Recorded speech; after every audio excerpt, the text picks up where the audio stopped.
పాంచలవరం గ్రామాన్ని వరద నీరు చుట్టుముట్టింది.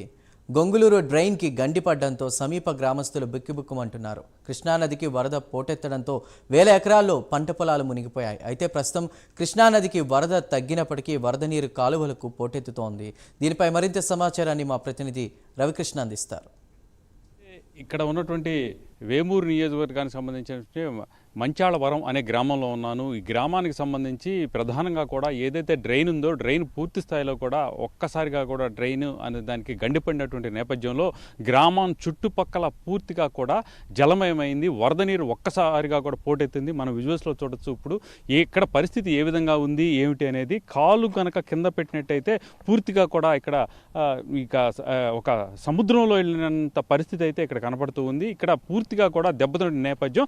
అదేవిధంగా కూడా అక్కడైతే ఆ పాములు కూడా తిరుగుతున్నటువంటి పరిస్థితి అయితే కనపడుతూ ఉంది. ఇక్కడ మనం ఈ సిచ్యువేషన్ కనుక చూసినట్లయితే మాత్రం పూర్తిగా కూడా ఒక సముద్ర ప్రాంతంలో ఉన్నట్లుగా కూడా మనకి తలపించేటువంటి పరిస్థితి అయితే కనపడుతూ ఉంది. ఒక్కసారిగా పోటెత్తినటువంటి వరద కారణంగా ఇక్కడికి ఈ పెద్ద స్థాయిలో అధిక మొత్తంలో కూడా ఈ వాటర్ వచ్చినటువంటి నేపథ్యంలో చుట్టుపక్కల ఉన్నటువంటి ఈ మంచాళవరం గ్రామంతో పాటు చుట్టుపక్కల ఉన్నటువంటి ఈ ఊర్లు కూడా జలమయము అయిన పరిస్థితి. అయితే ఊరు కొద్దిగా ఎత్తులో ఉంది కనుక ఇక్కడైతే మాత్రం గ్రామంలోకి నీళ్లు రాలేదు.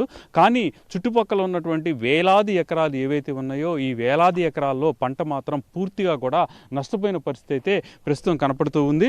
అలాగే ఇక ఒక చిన్న రోడ్డు, ఆ చిన్న రోడ్డుకి అటుపక్క ఇటుపక్క పూర్తిగా కూడా వేల ఎకరాల్లో ఇక్కడ పొలాలు ఉంటాయి. ఈ పొలాలకు సంబంధించి ఇప్పుడు మనం విజువల్స్లో చూడొచ్చు. మన కెమెరామెన్ చూపిస్తున్నాడు ఉదయ్.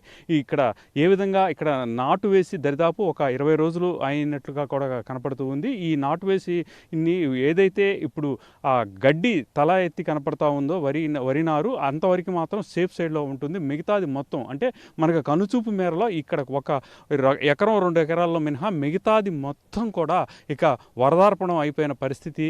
ప్రస్తుతం అయితే ఇక్కడ ఉన్నటువంటి రైతులైతే మాత్రం ఆవేదన వ్యక్తం చేస్తున్నారు. ఇక్కడికి వచ్చి చూడటానికి కూడా వాళ్ళకైతే ధైర్యం చాలట్లేదు. అందుకనే గ్రామాల్లోనే వాళ్ళు ఉన్నట్లుగా కూడా చెప్తూ ఉన్నారు. ఫోన్ చేసి మాట్లాడిన సందర్భంలో ఇక్కడికి రావడానికి కూడా వాళ్ళు ఇంట్రెస్ట్ చూపించలేదు. మొత్తం కూడా కష్టం మొత్తం కూడా ఈ విధంగా వరదార్పణం అయిపోయింది అంటున్నారు. ఇక్కడ ఎకరానికి వచ్చేసి ఎక్కువ మంది కౌలు రైతులే, సొంత పొలాలు ఉన్నటువంటి వ్యక్తులైతే ఇక్కడ సాగు చేసేటువంటి పరిస్థితి ఉండదు. కేవలం కౌలు రైతులే ఇక్కడ సాగు చేస్తూ ఉంటారు. వాళ్ళు ఎకరానికి 30,000 రూపాయల వరకు కౌలు చెల్లిస్తారు. ఆ తర్వాత ఎకరానికి ఏదైతే ఈ నాట్లు వేస్తారో నాట్లు వేయించినటువంటి సందర్భంలో ఒక 10,000 రూపాయలు ఖర్చు అవుతుంది. మొత్తం ప్రజెంట్ అయితే పెట్టుబడి 40,000 వరకు పెట్టారు. దీంట్లో ఏ ఒక్క రూపాయి కూడా వచ్చేటువంటి పరిస్థితి లేదు. పూర్తిగా కూడా ఒక్కసారి డ్రైన్ పొంగింది.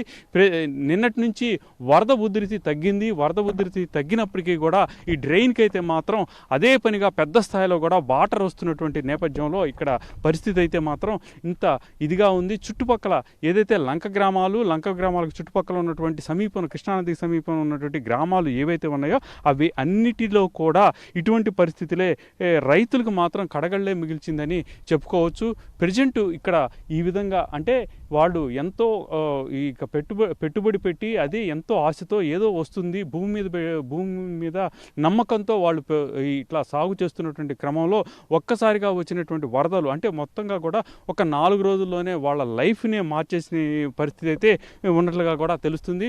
ప్రజెంట్ ఇక్కడ ఎక్కడ చూసినా కూడా లంక గ్రామాలకు సంబంధించి చూసినప్పుడు అక్కడ రైతుల పరిస్థితి మాత్రం చాలా దయనీయంగా ఉన్నట్లు కూడా తెలుస్తుంది. కెమెరా పర్సన్ ఉదయ్ కుమార్తో రవికృష్ణ, ప్రైమ్ 9 న్యూస్, రేపల నియోజకవర్గం.